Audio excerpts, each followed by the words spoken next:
revenge of the SSC that took place Friday, August 2nd in Coalfield, Tennessee.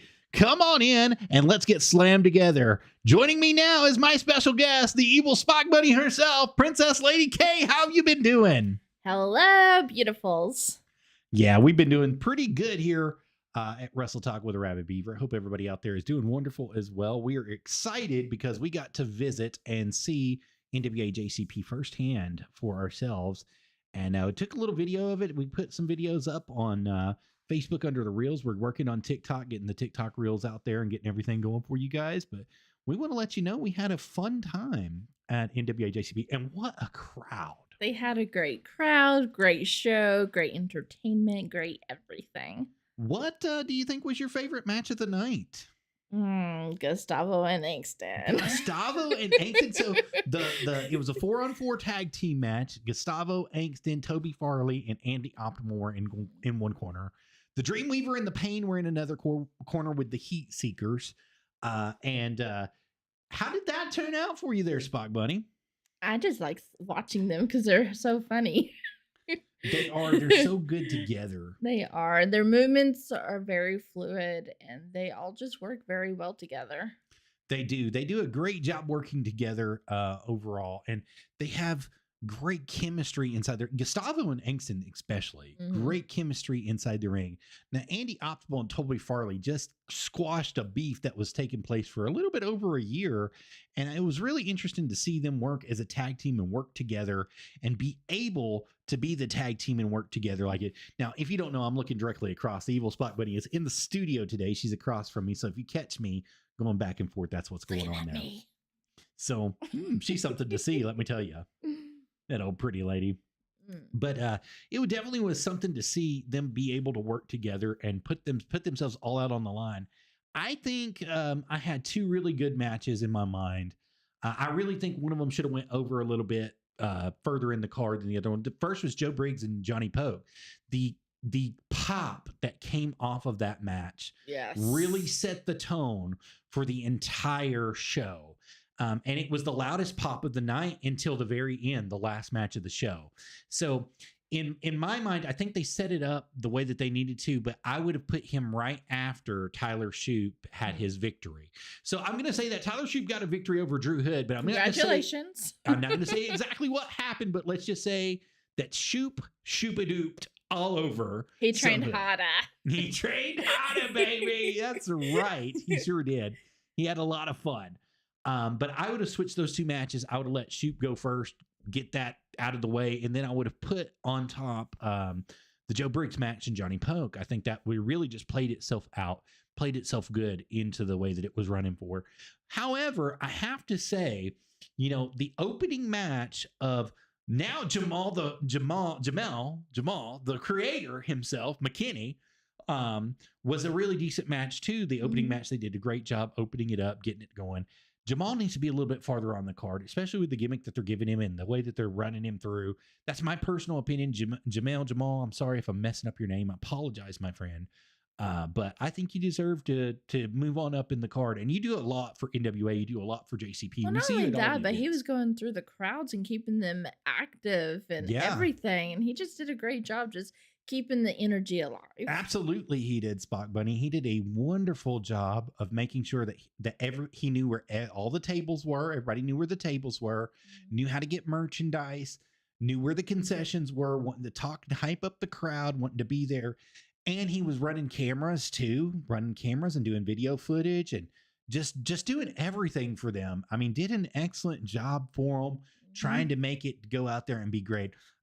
They also had Danny Deals was out there. He's running the tables, but he was also running commentary, and he was running commentary with the man that has evaded us 3 freaking times at every NWA event that we go to. And I'm going to catch you one day. I'm going to catch you, Kyle Davis. I'm going to put you on the spot about it.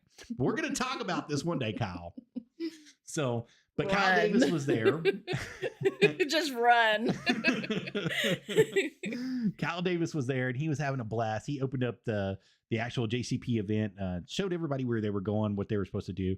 And then he ran it just like the big events. Hey, put me on cue. Let me know when we're starting. Let's go. And then he opened up the match, opened up the promos for each team, did the coin toss for both of them. Team JCP and Team SSC. And then we got to see the advantage and how everything went through. And, it was just a wonderful time at the JCP event. We just had a lot of fun. I can't say more than that. I mean, everybody was there. La Princessa was there. Mm-hmm. She did a great job in her match. They ended up turning her match into a 3-way match. And that was in the middle of the match. I was not expecting that. Oh, Notorious Storm came in and he said, Tyler Shoop is the hottest thing in Tennessee independence right now. I could not agree more with you, Notorious Storm, about Tyler Shoop being the hottest thing there is. The kid is wildfire and he's money. Anywhere he goes, he's making a draw. And it's because he's taken the time to be with the fans out at the tables, taking the time to be with the fans before and after the show, sell his merchandise at intermission, get out there and talk to them. He's a people person. And he's just really a people person, and he's very kind. We got to speak to him. I'm trying to get him on the show. I've reached out to him. He told me at the show that he would come contact me, and we would be in contact for September. So I'm hoping to get him on the show in September sometime, and that way we're able to talk with him and get things going. But I know he'll come on. I know he will. We see him everywhere, though. We follow him. We buy his merchandise. We followed him from Pro Wrestling Entertainment. I feel like we're his stalkers. Yeah, I kind of do in a way, and it's really sad. I don't want to be a Shoop stalker, but I mean, he's everywhere that we go, and we're not even trying to follow him sometimes, and he just ends up magically being on the card. And so it's like he's stalking us or we're stalking him, but something's happening. So, but yeah, Shoop had an awesome match, man. He had a great match with Drew Hood. He and I love Drew Hood. I love the atmosphere that Drew Hood brings. I like when he's a bad guy. I love when he's a good guy, especially in certain places that he goes. But man, he had a hell of a match, if I can say so myself, with Drew Hood. And it ended in kind of precarious situation there, but Tyler Shoop ended up on top. Let's just say it like that. And we do have a supposed new champion. Let's just keep that there for NWAJCP. Not going to give it away, but we're just going to say that. You all figure it out. Air quotes. Air quotes. That's right. But the entire show was set up proper. Thribbley came out, ran his mouth a little bit, but he squashed Johnny Poke there in the end. Johnny Poke earned that title match by beating Joe Briggs in order to get up there, and then he squashed him. I mean, it was just wasn't even set up to be nice. What's up, girls? My little babies are coming in here. That's why she's looking over and I'm looking over. My little baby girls are coming in here, our little puppies. But they did that really right. I think Thrillbilly took his belt off after he beat the crap out of him it was after the power bomb. It was right after the power bomb he did it, but he beat the crap out of him first before he even took the belt off. And then it was maybe 2 or 3 minutes max, and Thrillbilly squashed him, and then that was it. We saw a thrill ride. We saw a good thrill ride. Several of them. Notorious Storm said that Tyler Shoop's also killing it on social media. Absolutely he is. And that's where his fan base is coming from, is because he's marketing himself. He's marketing the brands that he's working for: SPCW, NWA, NWAJCP, Ohio Valley. I've seen him do some stuff for Ohio Valley. So he's really marketing himself good. And then he did some security work for AEW a couple weeks ago, which nobody really saw that, but it was the Carter and Shoop security detail that he was on. So Colby Carter and Tyler Shoop were putting themselves out there, putting their name out there.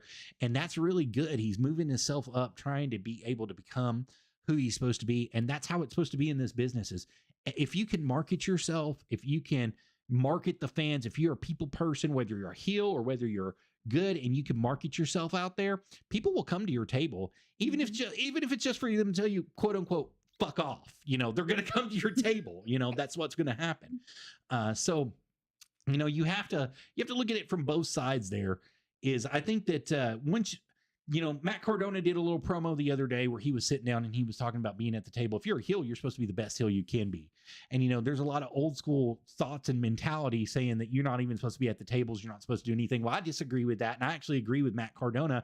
And I met Matt Cardona several times. I've met him several times in Knoxville. We got to speak to him again. We were just trying to get his booking dates for GCW and where he was going to be and try to put him out there. And he just told me flat to my face. He said, listen, you got fucking paying customers behind you. He said it just like that. You got fucking paying customers behind you. If you'll move to the side, I'll talk to you when they're done paying.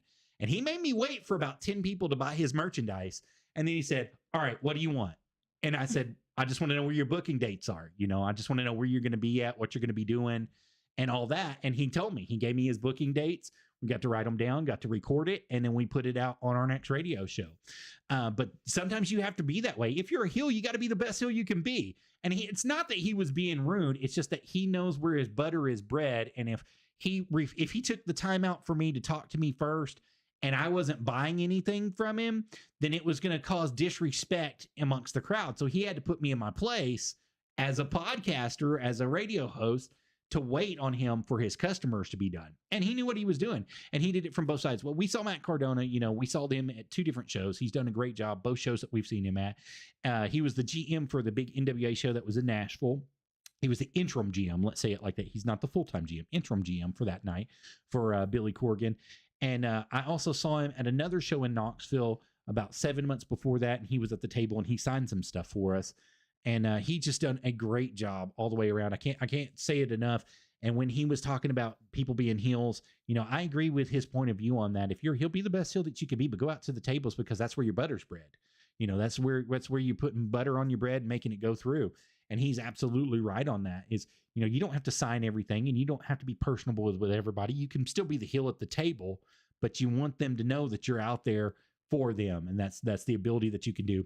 Right. I really respect La Princesa for that, because the 3 events that I've seen her at, the Knoxville event and both JCP events that we've been to, she's had a table, and when she was done with all her wrestling stuff, she remained there the entirety of the show at her tables for everybody to come out and sign for her.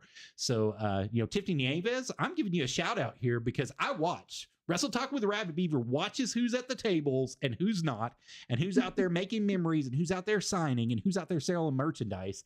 And La Presenza, you did a great job at COALFIELD. You did a great job at the Troubadour. You did a great job, in Knoxville and in Nashville. You've done a great job all over selling that merchandise. And we know that you're the top heel in the business, baby. And one day you're going to have the Burke. You just keep on running with it, and you're going to get that Burke one day, baby. And we're going to follow you all the way to it. Keep dancing. Just keep dancing. Just keep dancing. But moving on, right after the Thrill League came out, and he had that little squash match that he did with Johnny Pogue. We got to see them take a short little intermission for a few minutes, and they came back to some good wrestling. And they did like you said, your 4-on-4 match is what took place. And then they did the finale, the grand finale for the night, which was SSC. That's right. The COALFIELD Twisted Steel team versus the NWAJCP team. 5-on-5 in a War Games match. Every 5 minutes, a new competitor is going to enter. Start with the original 5 minutes, and you have an advantage on each team. First 5-minute bells off, one team gets a competitor in, so it makes it uneven for the person that's inside. Next 5 minutes until all 10 competitors are inside the ring. And it was a showdown. That's right. We got to see the SSC, which was Twisted Steel themselves. Zach and Dylan, they tag team with Zenith. And then they had, the old Spank come in there and have their back as well. And they did an awesome job, guys. And then you got to see TVA on the other side for Team JCP, which is the Big L, Lance Gittemeyer, and Devin Dixon is his tag team partner there. And they went with Joe Kazana himself. That's right. He was trying to take it back like it was 1985, guys. He was out there just balling and having a good time. And then the Kazanas, the country gentlemen themselves, were there. Casey and AJ Kazana. And if you didn't catch it, we had beef on social media. And I told them that they were going to lose to Twisted Steel more than once. And we got in some heated words over that. I'm just here to rub it in a little bit. You little wine bags. Yes, he's rubbing it in my face too, because I was cheering for you and you lost. And now I have to hear it. I've been rubbing it in all week too. So, but that little trick you pulled in Nashville, it turned around on you in War Games because somebody gave up. I'm not going to mention any names other than that their name starts with a K and a C and their last name has a C in it. But somebody gave up. Let's just say it like that. And they cried all the way home. Wah, wah, wah. All the way home. Next time. Train harder. You even tried to cheat. That's the funny thing is you got old Silverback Zach there, and you locked him to the cage with some handcuffs, and he had a hard time getting out of them. Did they not? They did. They tried everything to get out of it. Everything. They tried using the Walk was there, and he was doing his best Jim Cornette impersonation, dressed to a T, baby, carrying that racket around with him. And they tried to use his racket to get out of those things, beat it. They tried to get a saw to saw through it and get out of it. They couldn't. They tried pulling on the cage to break it to get out. They couldn't do it. He was not getting out of that. He wasn't. He was definitely not happy. But he finally did. Just in time for him to enter the ring as the last competitor for SSC.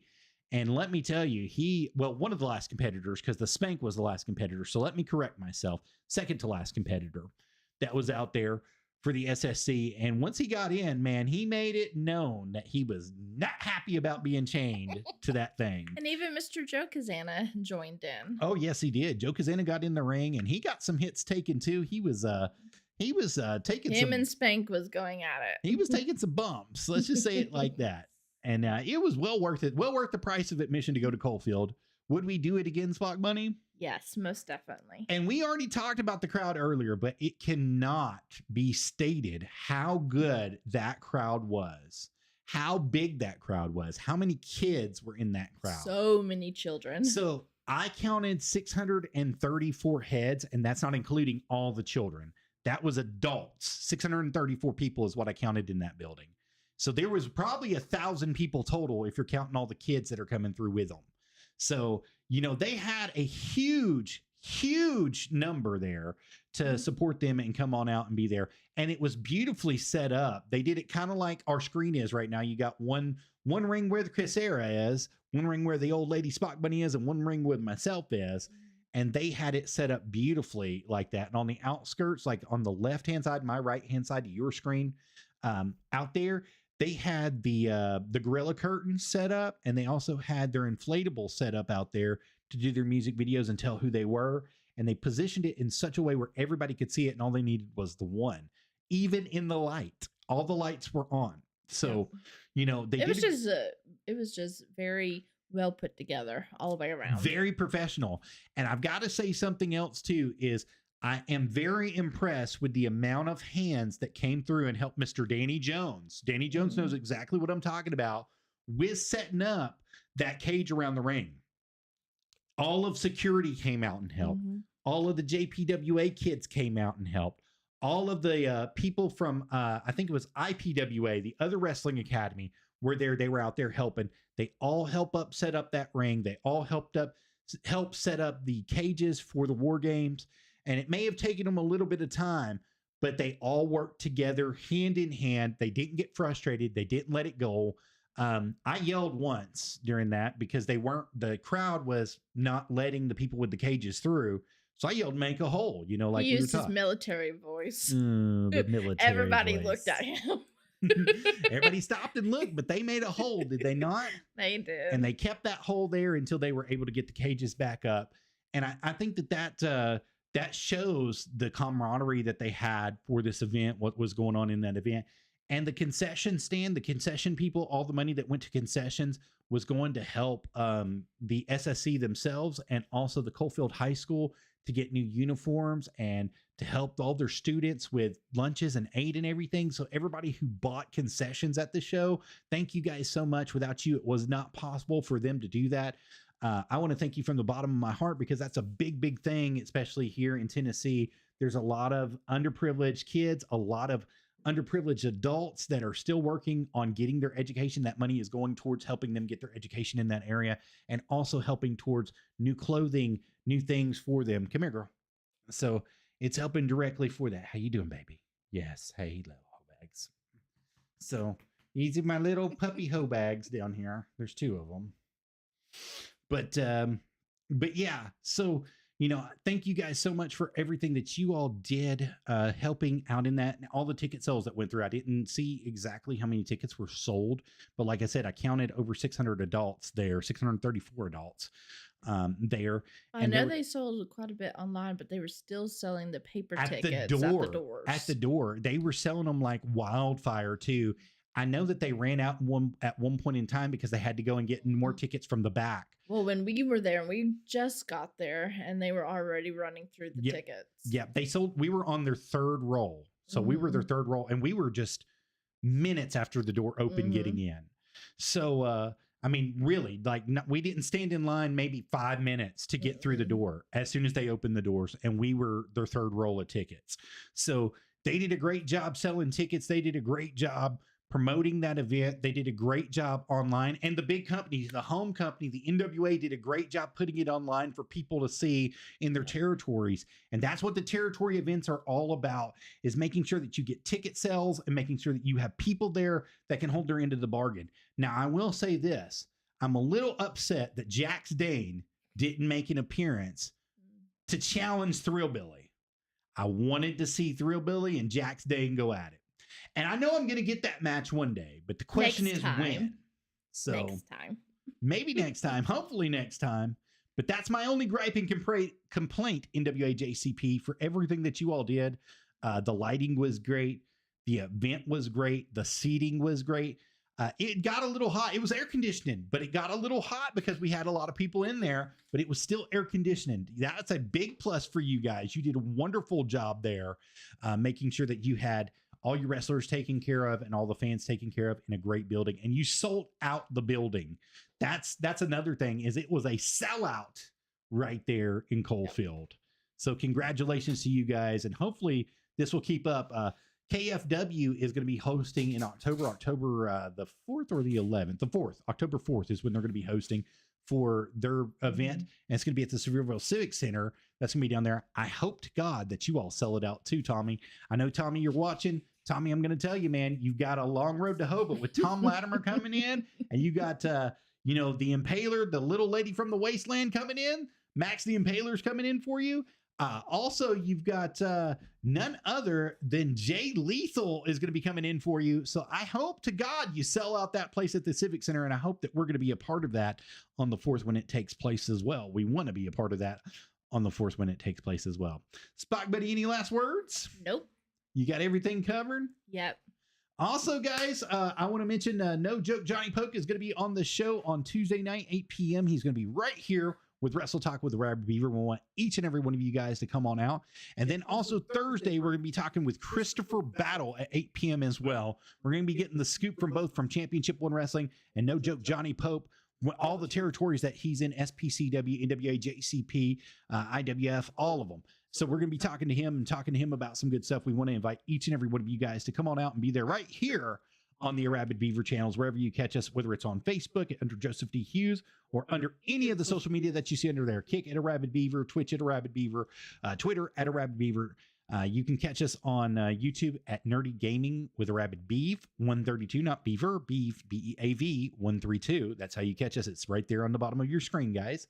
Or you can catch us on Daily Motion at Arabbidb3aver. You can catch us on Rumble at Arabbidb3aver. You get the point. It's Arabbidb3aver everywhere. So, you can catch us on all those media outlets. And hopefully the next time that we're talking to you, we're going to be coming to you with some good information from some good people. So you all stick around and come on back to us for the next time that we're here. Yes. Say bye to the people. Bye. Y'all have a good evening. Thank you guys for coming in. We love y'all. Without you, we can't do this. Remember, I do have a merchandise store that is up and is available if I can get over to it. It should be somewhere over here. But boom, it should be popping up for you. And we got some new merchandise put up there. Look, we got our Arabbidb3aver polos that just got put back up. So we just came back into stock on the polos. I have red, light blue, dark blue, gray, and white for nerdy gaming with Arabbidb3aver, and also Wrestle Talk with Arabbidb3aver. Both have those up and available on the store. And you can catch that at www.streamlabs.com/Arabbidb3aver, just as it's spelled in the green right there, /merch. That's how you get a hold of us, guys. So thank you so much, so much for everything that you all do. And we'll see you right here next time. This Tuesday, Nerdy Gaming with Arabbidb3aver, aka Wrestle Talk with Arabbidb3aver. Come on out and be a part with us. Love you guys. Bye-bye.